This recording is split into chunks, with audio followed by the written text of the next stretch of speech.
ECRல property வாங்க எதுக்கு crores? Lakhs போதுமே. Just 4 lakhsல ECR கோவலத்துல beach resort plot. EMI 12,000 only. Stepstone presents Secret Aura at ECR Kovalam. Grand launching on 22nd, 23rd and 24th August 2025. முதலமைச்சர் வெளிநாட்டு பயணம் அப்படிங்கிறது ரெண்டு குற்றச்சாட்டுகளை வைக்கிறாங்க. ஒன்று வெளிநாட்டு முதலீடுகளை ஈர்க்க போயிருக்கிறாரு, இல்லை வெளிநாட்டில் முதலீடு செய்ய போயிருக்கிறாரு. இப்போ ஒரு கம்பெனி கொண்டு வந்து வைக்கிது அப்படின்னா வெறும் நம்பராக வந்து மேடையிலையோ டீ கடையிலையோ தெருவிலையோ அரசியல்வாதிகளோ பேசிட்டு போகிறது கிடையாது. எல்லாமே டாக்குமெண்ட்டாக ரெக்கார்டாக இருக்கும், அவங்களுடைய வெப்சைட்லேயே இருக்குது. தேர்தல் வாக்குறுதிகளில் பல வாக்குறுதிகளை அவங்க நிறைவேற்ற முடியாமல் தடுமாறிக்கிட்டு இருக்காங்கன்னு தான் உண்மை. அது கெயின் அவங்களுக்கு இந்த தேர்தல் நேரங்களில் ரிஃப்ளெக்ட் ஆகும், அது எப்படியாவது கொண்டு வந்துரும்னு நினைக்கிறாங்க. அரசாங்கத்தை நம்பி கொடுத்தக்கூடிய ஒரு விஷயத்தை நீங்கள் வந்து அலட்சியமாக தூக்கி போடும். உங்களுடைய அலட்சியம் தான் முதல்ல, அதிகாரிகளுடைய அலட்சியம் தான். முதலமைச்சரோ அமைச்சரோ அவங்க வாங்கி கையில் வச்சிருக்க மாட்டாங்க. இப்போ நீங்கள் ஒரு ஃபைல் கொடுக்கணும், இதை வாங்கி உங்கள்கிட்ட தான் கொடுப்போம். இந்த ஆட்சியில் முழுவதுமாக நம்ம வந்து அவங்க சொன்ன வாக்குறுதிகள் நிறைவேற்றிட்டாங்க, 100% பெர்ஃபெக்டாக இருக்குன்னு எந்த ஆட்சியுமே சொல்ல முடியாது.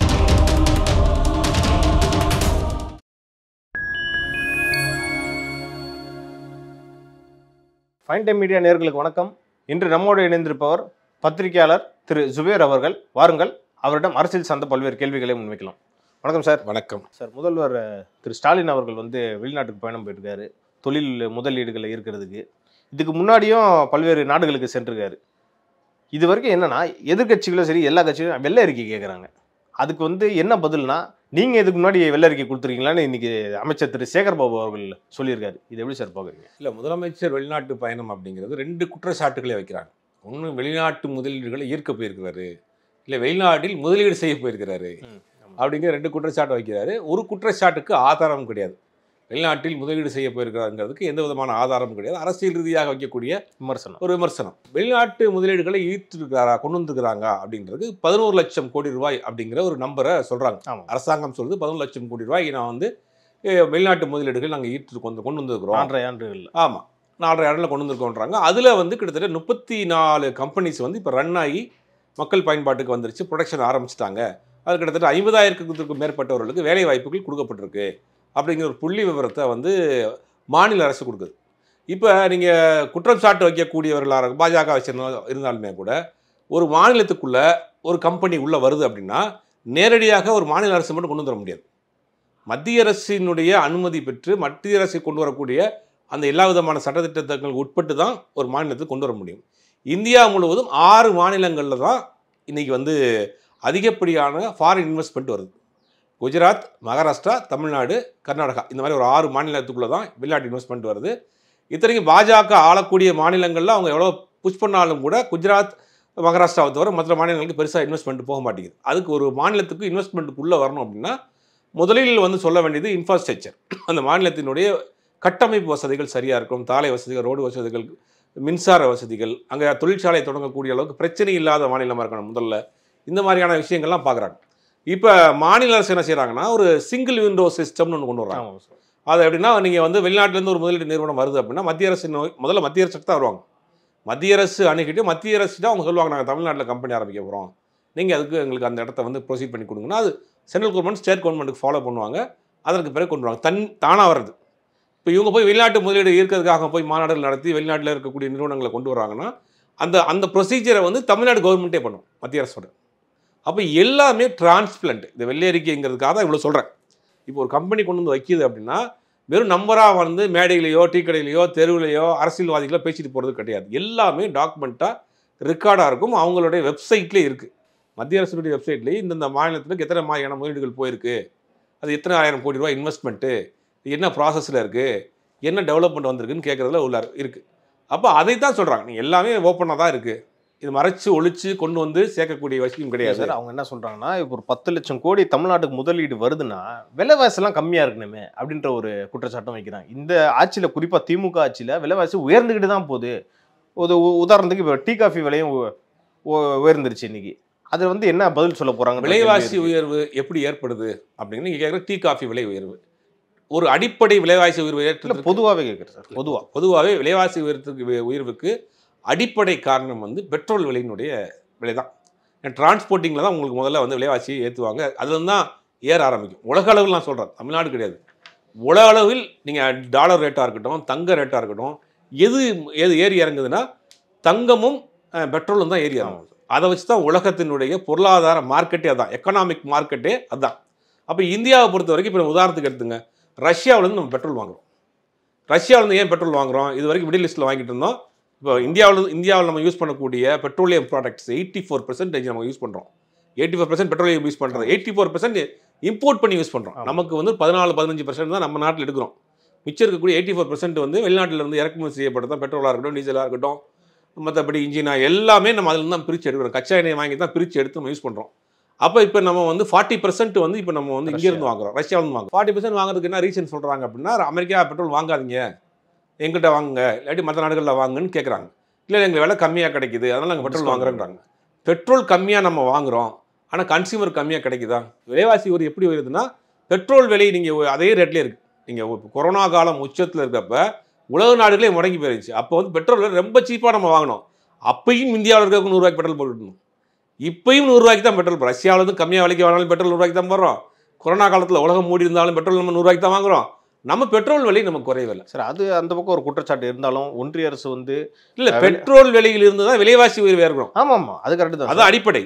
ஒன்றிய அரசு வந்து என்னதான் கச்சா எண்ணெய் அவங்க ரேட்டில் வாங்கினாலும் பெட்ரோல் விலை இங்கே இந்தியாவில் குறையலன்ற குற்றச்சாட்டு இருக்குது. ஆனால் இங்கே வந்து குறிப்பாக திமுக வந்து வாக்குறுதி ஒன்று கொடுத்தாங்க, பெட்ரோல் விலை 3-4 ரூபாய் வரை குறைக்கப்படும். அது வந்து எதுவுமே செயல்படுத்தவே இல்லையா சார்?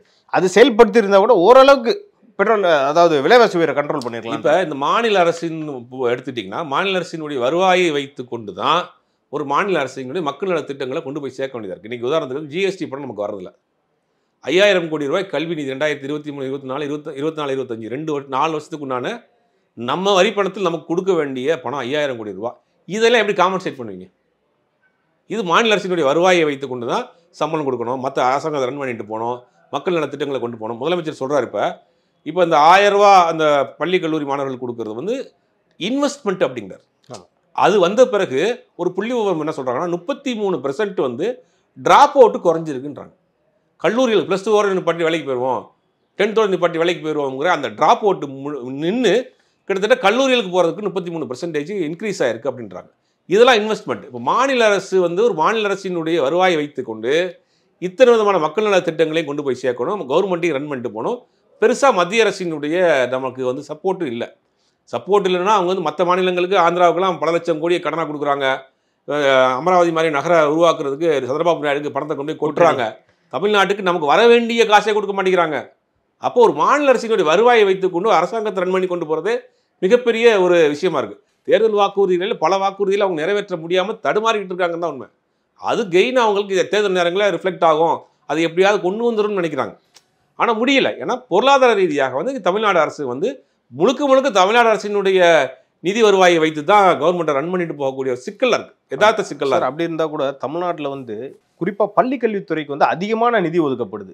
அப்படி இருந்தும் ஏன் சார் 200க்கும் மேற்பட்ட பள்ளிகள் மூடப்பட்டுச்சு? இல்லை, பள்ளிகள் மூடப்பட்டிருக்குன்னா இப்போ உதாரணத்துக்குன்னா சென்னை எடுத்துங்க. சென்னை கார்பரேஷனில் 20000 ஸ்டூடெண்ட் வந்து புது ஸ்டூடெண்ட் சேர்ந்துருக்காங்க. அப்போ மக்கள் வந்து கிராமங்களை விட்டுட்டு நகரங்களை நோக்கி வர்றாங்க. அதை பார்க்கணும். நீங்கள் எந்த 200 இடத்துல புள்ளி விவரத்தோடு எடுத்து பார்த்தீங்கன்னா 200 இடங்களுமே ரொம்ப ஒரு பின்தங்கிய கிராமமாக இருக்கும். மக்கள் அங்கேருந்து வேறு இடங்களுக்கு இப்போ 20000 குழந்தைங்கள் வந்து சென்னை சிட்டியில் மட்டும் 20000 நியூ அட்மிஷன் கார்பரேஷன் ஸ்கூல். இந்த வருஷத்துக்குள்ள டேட்டா 24-25. ஏன் நீங்கள் இதை பற்றி ஏன் பேச மாட்டேங்கிறீங்க?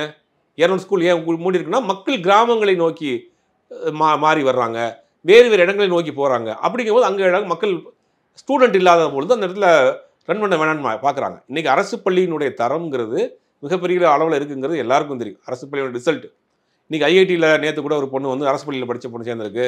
அது மட்டும் இல்லாமல் அமெரிக்காவில் இருக்கக்கூடிய ஒரு காலேஜில் ஸ்காலர்ஷிப் வாங்கி அரசு பள்ளி மாணவி வந்து ஒரு பொண்ணு வந்து இன்றைக்கி வந்து அமெரிக்கா போயிருக்கு. எந்த நாட்டிலையும் இல்லை, நாட்டையும் சொல்கிறேன், எந்த நாட்டிலையும் இல்லாத அளவுக்கு ஒரு கல்வி அமைச்சரே அரசு பள்ளி மாணவர்களை வெளிநாடுக்கு சுற்றுலா கூட்டு போகக்கூடிய அளவுக்கு நீங்கள் கல்வித்தரம் வந்து தமிழ்நாட்டில் ஒரு பக்கம் நீங்கள் சொல்கிறீங்க.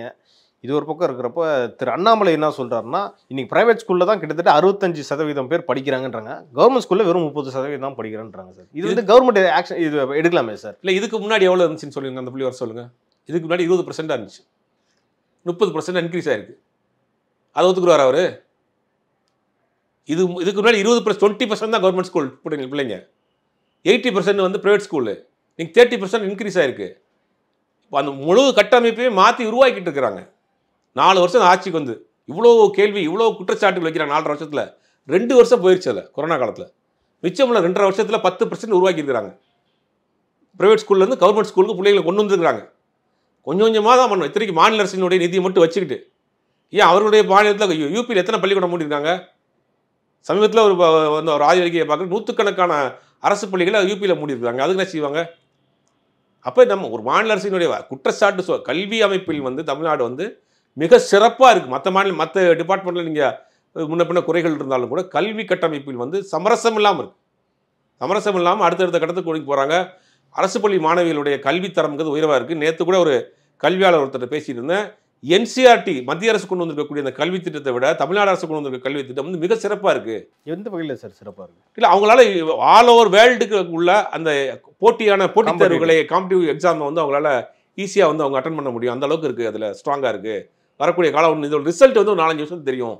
இப்போ கொண்டு வந்திருக்க எஜுகேஷன் ஸ்கீம் வந்து அடுத்த ஒரு 4-5 வருஷம் ரிஃப்ளெக்ட் ஆகும். ஏன்னா வேர்ல்டு வைடு இந்த பிள்ளைங்க போகிறப்ப அதுக்கு ஒரு பெரிய ஸ்கோப் இருக்கும். ஆனால் பரவாயில்ல என்ன சொல்கிறாங்கன்னா சிபிஎஸ்சி அதில் படிக்கிறவங்க வந்து நிறையா காம்படிட்டிவ் எக்ஸாமில் பாஸ் பண்ணுறாங்க அப்படின்ற மாதிரி அது ஈக்குவலான கல்வி திட்டம் வந்திருக்குன்றாங்க. இந்த 2024, 23, அப்போ இதுக்கு முன்னாடி கொஞ்சம் கம்மியாக தான் இருந்துச்சு. கம்மியாக இருந்தது. கல்வி பாடத்திட்டங்களில் வந்து அப்டேட் பண்ணாமல் இருந்தாங்க. கம்மியாக இருந்துச்சுன்னா அந்த பாடத்திட்டங்களுக்கு ஈக்குவலான விஷயங்களை அப்டேட் பண்ணாமல் இருந்தாங்க. இப்போ நிறைய விஷயங்களை அப்டேட் பண்ணியிருக்காங்க. இதோட ரிசல்ட்டாக வரக்கூடிய காலங்களில் தெரியும். இப்போ சமீபத்தில் பார்த்தீங்கன்னா சிவகங்கை மாவட்டம் திருபுவனையில் வந்து உங்களுடன் ஸ்டாலின் அந்த முகாமில் பெறப்பட்ட மனுக்கள் எல்லாம் வைகை ஆற்றுல வந்து வீசப்பட்டதாக ஒரு பார்த்துருப்பீங்க செய்தி. அது வந்து அங்கே என்ன சொல்கிறாங்கன்னா தாவேகாவினர் அவங்க தான் தூக்கி போட்டுட்டாங்க, இல்லை அதிமுகவினர் பாஜகவினர் தான் தூக்கி போட்டாங்க, திமுகவினர் ஒரு பக்கம் சொல்லிட்டு இருக்காங்க. இது வந்து யார் போட்டாலும் சரி, அரசாங்கம் கொடுத்தக்கூடிய அரசாங்கத்தை நம்பி கொடுத்தக்கூடிய ஒரு விஷயத்தை நீங்கள் வந்து அலட்சியமாக தூக்கி போட்டோம். உங்களுடைய அலட்சியம் தான் முதல்ல, அதிகாரிகளுடைய அலட்சியம் தான். இப்போ முதலமைச்சரோ அமைச்சரோ அவங்க வாங்கி கையில் வச்சிருக்க மாட்டாங்க. இப்போ நீங்கள் ஒரு ஃபைல் கொடுக்கணும், இதை வாங்கி உங்கள்கிட்ட தான் கொடுப்போம். பின்னாடி இருக்க அரசு அதிகாரிகள் தான். அரசு அதிகாரிகள் தான் இது முழு பொறுப்பு. அரசு அதிகாரிகள் அலட்சியமாக செயல்பட்டுருக்காங்க, அதுதான் உண்மை. ஆனால் அரசு அவங்க மேலே எந்த ஒரு நடவடிக்கை எடுக்கலையே சார். விசாரணை நடந்துகிட்டு இருக்கு. விசாரணை குழு வச்சிருக்காங்க, என்ன நடந்திருக்குன்னு பார்க்குறாங்க. அதுக்கு உள்ள இருக்கக்கூடிய லோக்கல் பாடி அட்மினிஸ்ட்ரேஷன் என்ன சொல்கிறாங்க அப்படின்னா, இல்லை அதெல்லாம் வந்து குறை தீர்க்கப்பட்ட மனுக்கள் அப்படின்னு சொல்லி சப்பா கட்டிட்டு இருக்காங்க. ஆனால் அரசாங்கம் வந்து தனியாக விசாரணை குழு போட்டிருக்காங்க. இது யார் இதெல்லாம் மெயின்டைன் பண்ணது, இந்த டாக்குமெண்ட்டை மெயின்டைன் பண்ணது யார் மிஸ் பண்ணது, யார் தூக்கி உள்ளே போட்டதுங்கிறதுக்கான என்கொயரியை ஆரம்பிச்சிருக்காங்க. அப்படி பிடிக்கிற பட்சத்தை கண்டிப்பாக யாராக இருந்தாலும் பாரபட்சம் இல்லாமல் நடவடிக்கை எடுப்பாங்க. ஏறக்குறைய 4 ஆண்டுகள் இந்த ஆட்சி முடிஞ்சு போச்சு சார். கடைசி இந்த 6 மந்த்ஸில் வந்து எலெக்ஷனுக்கு அதிகபட்சம் 6 மந்த்ஸ் இருக்க போது இப்போ இவ்வளோ மனுக்களையும் பெறப்பட்டு எப்படி சார் அது வந்து தேர்தல் நேரங்களில் எல்லா கட்சிகளும் பண்ணுறது தான். தேர்தல் நேரங்களில் இந்த ஆட்சியில் முழுவதுமாக நம்ம வந்து அவங்க சொன்ன வாக்குறுதிகள் நிறைவேற்றிட்டாங்க, 100% பெர்ஃபெக்டாக இருக்குன்னு எந்த ஆட்சியுமே சொல்ல முடியாது. குறைபாடுகள் முன்ன பின்னே இருக்கும். ஆனால் அதை சரி செய்யக்கூடிய வேலையில் இப்போ இறங்கியிருக்கிறாங்க. அவங்க தேர்தல் நேரங்களில் கொடுத்த எப்படி சார் ரிஃப்ளெக்ட் ஆகுன்றீங்க 26ல்? இல்லை, ரிஃப்ளெக்ட் ஆகுங்கிறத விட ஆப்போசிஷன் நீங்கள் வந்து யதார்த்தத்தை நம்ம பேசணும்னா ஆப்போசிஷன் ஸ்ட்ராங்காக இல்லை. அதான் உங்களுக்கு ஒரு பெரிய ப்ளஸ். இந்த கவர்மெண்ட்டுக்கு ஒரு பெரிய ப்ளஸ் என்னன்னா ஆப்போசிஷன் வந்து ஸ்ட்ராங்காக இல்லாத இருக்குது. இப்போ நேற்று பார்த்தீங்கன்னா டிடி விஜயநாதன் அங்கேருந்து வெளியில் போகிறாருங்கிறாங்க, தேமுதிக முதுகில் குத்திருச்சுன்றாங்க. அந்த பக்கம் பார்த்தீங்கன்னா அன்புமணி ராமதாஸ் அது 2ஆக இருக்குது. அதிமுகக்குள்ள ஓபிஎஸ் அது டிடிவி அது ஒரு பிளவாக இருக்குது. இப்படி ஆப்போசிஷன் வந்து ஸ்ட்ராங்காக இல்லாத இவங்களுக்கு ஒரு பெரிய ஒரு ப்ளஸ்ஸாக இருக்குது. விநாயகர் சதுர்த்தி ஊர்வலம்லாம் நடந்துகிட்டு இருந்துச்சு எல்லா இடத்துலையும். அதில் குறிப்பாக பட்டாபிராமில் வந்து ஒரு மசூதியை வந்து துணி கட்டி போலீஸுக்கு வந்து மூடிருக்காங்க. ஏன்னா கலவரம் உண்டாயிரும் அப்படின்ற மாதிரி ஒரு முன்னெச்சரிக்கையில். பாஜக ஆளும் மாநிலங்களில் தான் சார் இந்த மாதிரி அதிகமாக நடக்குது. இப்போ திமுக ஆளும் தமிழ்நாட்டிலே இந்த மாதிரி நடக்குது.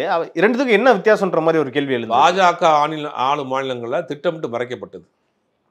ஆனால் திமுக ஆளக்கூடிய இந்த மாநிலத்தில் எதுவும் வந்துடாமல் இருக்கிறதுக்காக முன்னெச்சரிக்கை நடவடிக்கையாக ஏதோ இன்ஃபர்மேஷன் வந்திருக்கும். நம்ம அரசாங்கம் ஒரு விஷயத்தை செய்கிறாங்க அப்படிங்கும் போது அது ஏதாவது ஒரு ஐபிக்கு ஏதாவது ஒரு இன்ஃபர்மேஷன் வந்திருக்கும். முன்னெச்சரிக்கை நடவடிக்கை. அந்த கோயில் இருக்குது, அந்த மசூதி இருக்குது, போகிற பக்கம் கண்ணில் படுறப்ப ஏதாவது தவறு நடக்கும், அசம்பாதம் நடக்கும், இதை வச்சு ஒரு பிரச்சனை வந்துடக்கூடாது. அது முன்னெச்சரிக்கை நடவடிக்கையாக இப்போ ஏதாவது முக்கியமான கூட்டங்கள் நடக்கிறப்ப போலீஸ் பாதுகாப்பு பந்தோபஸ்து போடுறது இல்லையா, அந்த மாதிரியான ஒரு பாதுகாப்பு நடவடிக்கைக்கு எடுத்துக்கலாம். நீங்கள் அங்கே மறைக்கிறதுக்கு இதுக்கு வித்தியாசம் இருக்குது சார். இல்லை அது கண்ணில் பற்றக்கூடாது.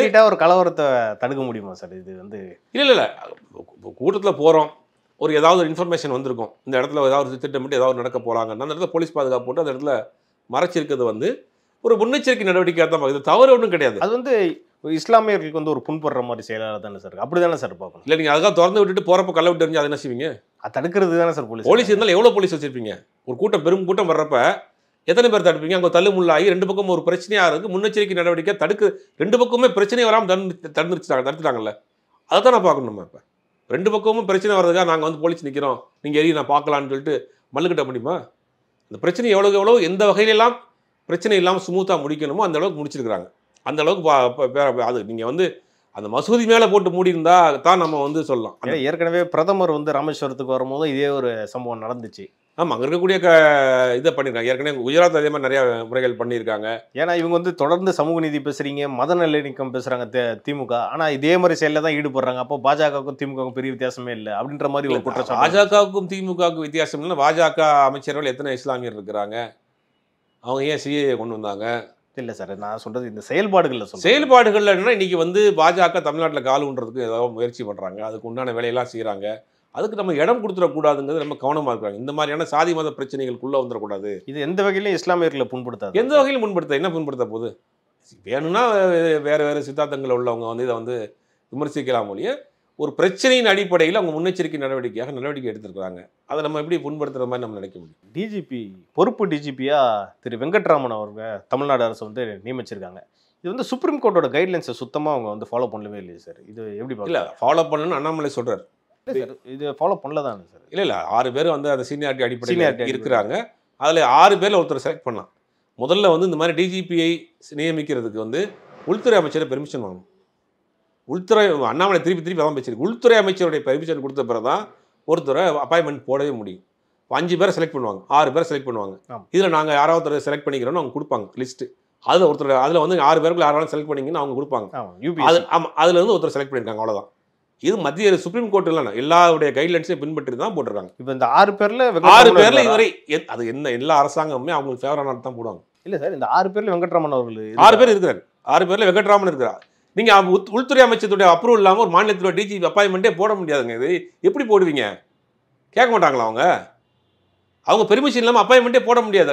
ஏற்கனவே சீனியாரிட்டி அடிப்படையில் 6 பேரை செலக்ட் பண்ணுறாங்க. 6 பேரில் நீங்கள் 6 பேர் லிஸ்ட் கொடுப்பாங்க. 6 பேர் யாராவது நீங்கள் போட்டுக்கோங்கன்னு அவங்க பெர்மிஷன் கொடுத்த பிறகு தான் போட முடியும். இது வந்து தன்னிச்சையாக முடியாது. இது வந்து அவங்கள உள்துறை அமைச்சருடைய கண்ட்ரோல் இருக்கக்கூடியது, ஹையர் அஃபிஷியல்ஸ்லாம்.